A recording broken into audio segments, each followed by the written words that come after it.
Kumusta po ang sa indo sir na assessment o kamo na mga yaon po sa Istoda, kumusta po ang sa indong naging transportation o pagpapasada kasuod ma during that time na nagse-celebrate kita ning Chinese New Year, Sir Romeo?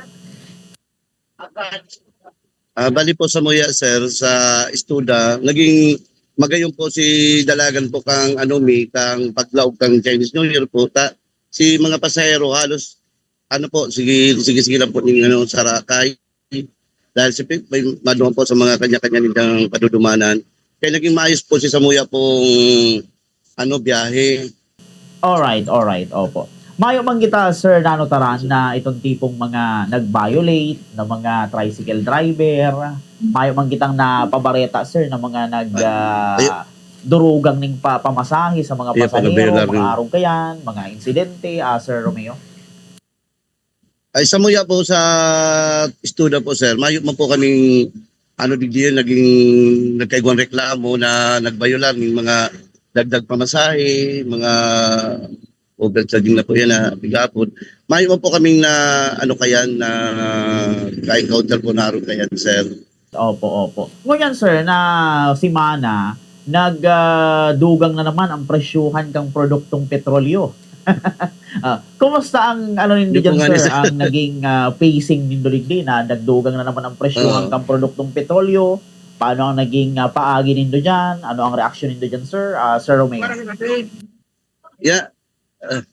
Yan po ang naging kami nga po nagurreolay digdi kan mga pag-iriba siyempre po naglangkaw na naman po sunod-sunod po ang paglangkaw kang petrolyong petroleum gas po hindi po sa Satuya sa Naga. Sarap po sa magiging maapektuhan talaga kayan hindi pong samuyang transport sa tricycle kasi siyempre po maluya na po na nga ni ang samuya man na pagbiyahe. Siguro po may mga okasyon nagkakaigwa po ng maray-marayman. Pero po kami apektado na po kaya kami siyempre kadakulong po kaya kami mga kakompetensya na mga medyo nagluya po ang samuyang biyahe. Lalo na po nag-abot pa po ini yung sinunsul po kasi paglangkaw po kang petrolyong gas po dito sa tuya sa Naga. Primero po ang maaapektuhan po talaga kaniyo kami. Kaya ang gilibo mi pong nakbang na lang pag sasakay mi ng pasahero, ang gilibo mi po nagbabalik tulos kami din sa Samoyan Terminal para makatipid-tipid po kami sa sa gas po na ginagamit mi. Pagkatulad sa mga pasahero mi, balik naman kami sa terminal mi. Tapos iyon na po yan para pa iringaro na digdiyo na. Digdiyo na kami po talatambay. Kumusta man ang reaction kan sa tuyang mga kairiba sa Istoda? Dahil may mga may mga naldangog ba kitang nag-aaragrangay? Sir Romeo? Dakol po nga ni Sinda sir.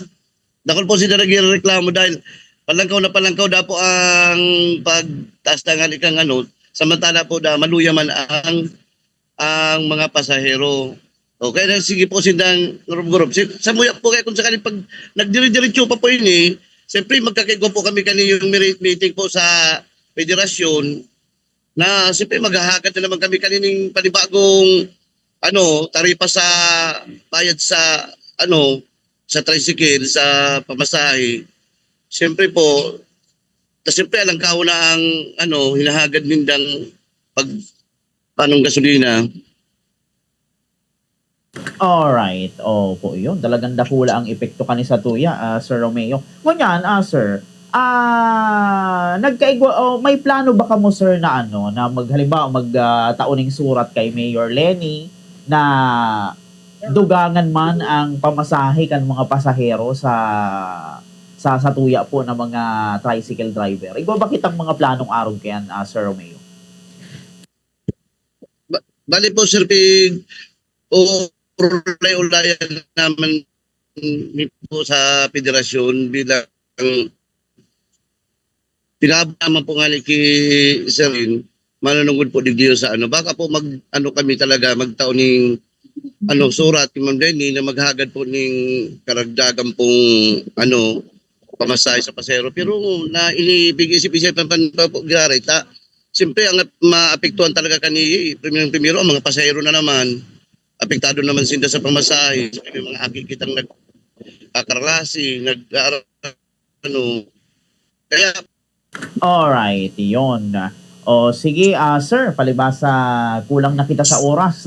Ano na lang po ang satuya, sir, na na siguro pangapunan, mensahe sa mga kapwa ta driver, mga para tricycle in connection digdi sa mga sa krisis na ini sa tuya pong transportasyon na padagos na naman na nagalangkaw nga ni ang presyuhan kang produktong petrolyo and sa mga pasahero na din. Sige po, sir, itaw ko po sa imo ulit ang linya.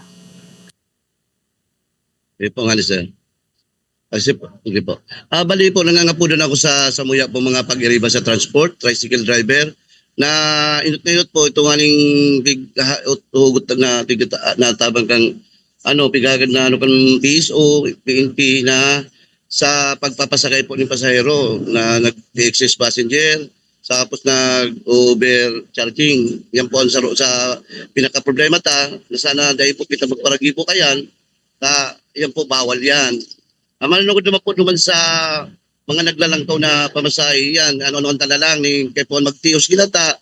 Siyempre dahil makita magigilibo. Yan ang sarap talaga na dahil tanay veteran. Tapos siyempre naglalangkaw po ang kaya pagtataga ano na lang kita.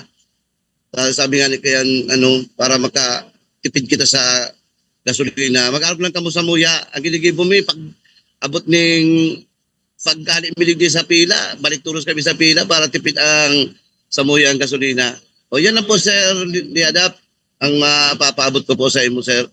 Salamat po sa Bombo Radio Naga Philippines.